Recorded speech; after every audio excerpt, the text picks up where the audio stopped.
사랑하는 교우 여러분, 오늘도 행복한 아침을 맞고 계십니까? 하나님의 말씀으로 오늘 하루도 새 힘을 얻는 시간 보리떡 2021년 7월 22일 목요일 순서 시작하도록 하겠습니다. 오늘 본문은 고린도 후서 5장 16절에서 18절까지인데요. 말씀을 읽도록 하겠습니다. 그러므로 이제부터 우리는 아무도 육신의 잣대로 알려고 하지 않습니다. 전에는 우리가 육신의 잣대로 그리스도를 알았지만 이제는 그렇지 않습니다. 누구든지 그리스도 안에 있으면 그는 새로운 피조물입니다. 옛것은 지나갔습니다. 보십시오. 새 것이 되었습니다. 이 모든 것이 하나님에게서 났습니다. 하나님께서는 그리스도를 내세우셔서 우리를 자기와 화해하게 하시고 또 우리에게 화해의 직분을 맡겨주셨습니다. 아멘. 네, 한국기독교장로회 총회교육원이 만든 말씀과 삶으로 함께하고 있습니다. 7호로 함께하고 계신데요. 요즘 겉과 속이 다른 사람을 뭐라고 합니까? 수박이라고 하죠. 수박. 겉은 녹색 바탕에 검은 줄무늬, 속은 빨간색. 자, 이게 바로 수박의 겉과 속의 모양인데요. 근데 말이죠. 한 과학 월간지를 보니까 수박색이 원래 빨간색은 아니라고 하대요. 네, 야생 수박은 다 속이 하얗다고 합니다. 결국 이것이 진화되면서 수박을 작물로 생산하면서 하얀색이 빨갛게 진화됐다고 하는데, 노란 수박은 종종 보셨을 겁니다. 근데 하얀 수박이라. 자, 겉은 그렇게 녹색 바탕에 검은 줄무늬, 그리고 속은 하얗다. 그렇다면 겉과 속의 색깔 차이는 더욱 확연히 달라 보이겠죠? 겉은 어두침침하고 속은 하얗고요. 고린도 후서 5장 16절을 보면 사도 바울은 두 종류의 사람을 비교하고 있습니다. 바로 겉사람과 속사람입니다. 겉사람이란 육체를 지닌 인간을 말하고 속사람은 영혼을 지닌 인간 존재를 말합니다. 인간 안에는 두 종류의 인간이 함께 더불어 있는데 겉사람, 속사람. 네, 겉사람은 피와 살을 지닌 육으로서 사는 사람인데 이는 흙에서 났으니 흙으로 돌아갈 운명의 사람을 말합니다. 겉사람이 그렇다고 해서 육체, 외형만을 말하는 게 아닙니다. 신체뿐 아니라 정신, 감정, 욕망, 생각까지 모두 포괄합니다. 자, 그렇다면 속마음은 무엇일까? 속사람은 무엇일까? 예수 그리스도를 믿음으로 말미암아 거듭난 영적 실존이라 하겠습니다. 자, 그렇다면 우리가 겉사람에서 속사람이 되려면 겉사람의 정신, 감정, 욕망, 생각 이거 다 바꿔야 하지 않겠습니까? 예수 그리스도 안에서 이 과거의 것을 버려야 하지 않겠습니까? 우리는 알아야 합니다. 우리는 기본적으로 겉사람이었습니다. 그러다가 그리스도 안에서 거듭나 속사람이 될 수 있는 것입니다. 만약 우리가 그리스도 안에서 거듭나지 않는다면 우리는 속사람이 아닌 셈이 됩니다. 속사람이 없는 삶, 그것은 껍데기만 있는 삶이죠. 신동엽 시인의 껍데기는 가라. 이 시의 일부분을 읽어보겠습니다. 껍데기는 가라. 4월도 알맹이만 남고 껍데기는 가라. 껍데기는 가라. 동학년 곰나루에 그 아우성만 살고 껍데기는 가라. 네, 이 시가 만들어진 때는 1967년입니다.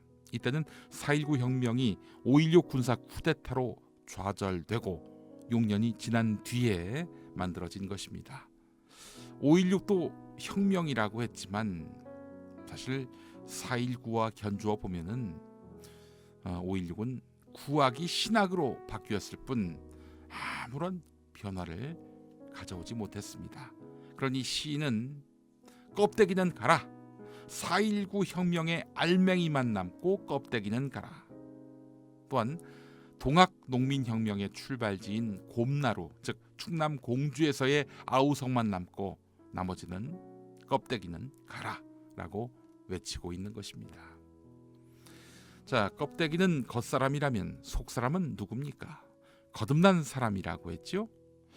속사람은 하나님의 형상을 지닌 인간으로서 영적 인간이라고도 말합니다. 고린도전서 15장에서도 두 종류의 인간이 대비되고 흙에 속한 사람의 형상이 있고 하늘에 속한 사람의 형상이 있다고 말합니다. 흙에 속한 사람의 형상이 겉사람이라고 한다면 하늘에 속한 사람의 형상은 속사람이 되겠죠.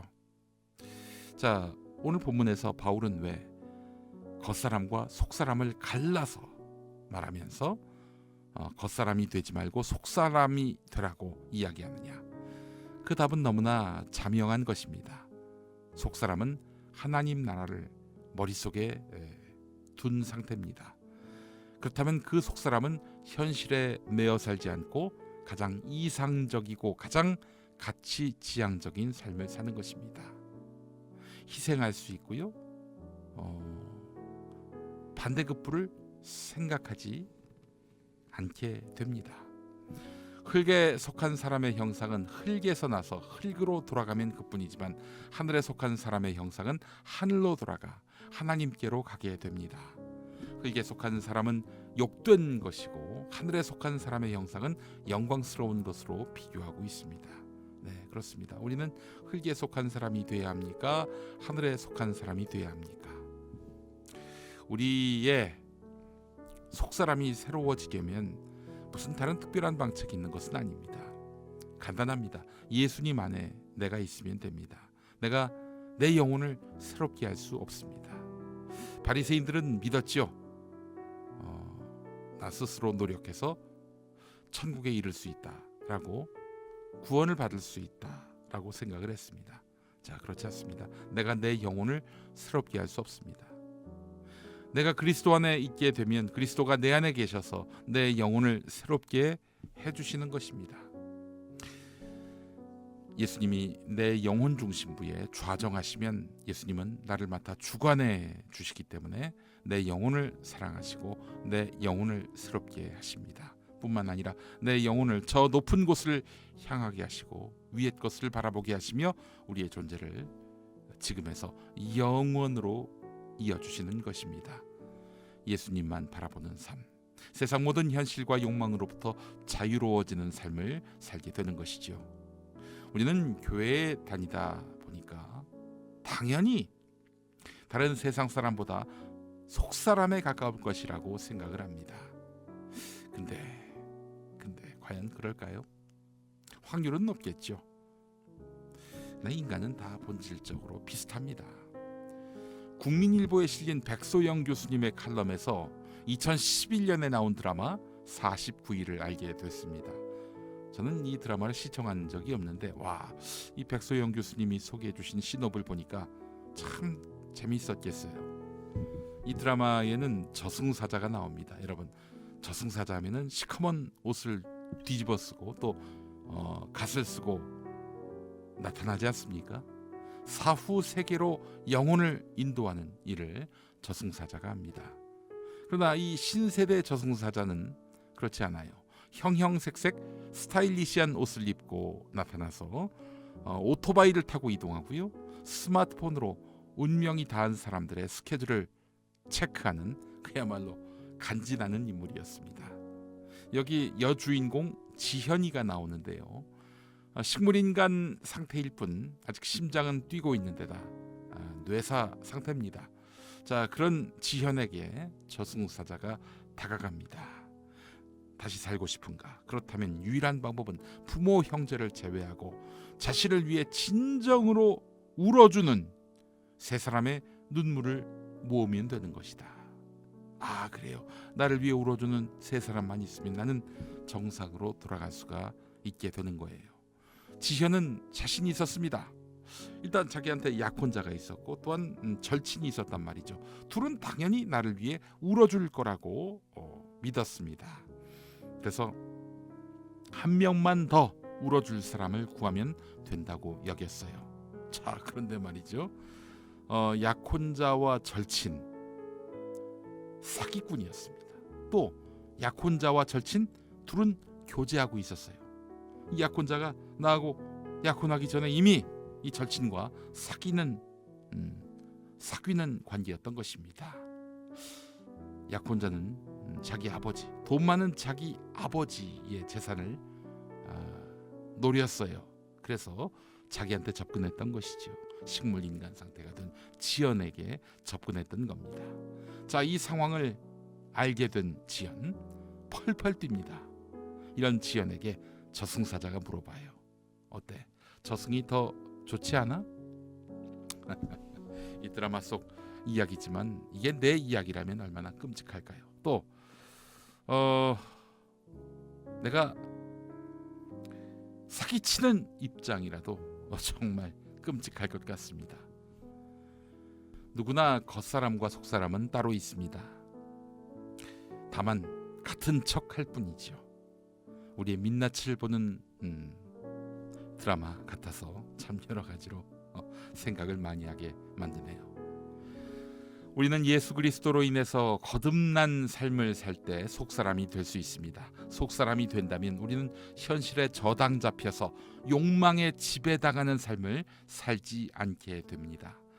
그러나 여전히 겉사람으로서 겉돌 때에는 껍데기로만 살다가 가는 것입니다. 여러분, 이제는 시신을 찾아봐야 그 흔적도 남지 않을 바울 선생, 그의 사후 2000년이 지난 이 시점에서도 바울을 우리는 기억하고 추앙하지 않습니까?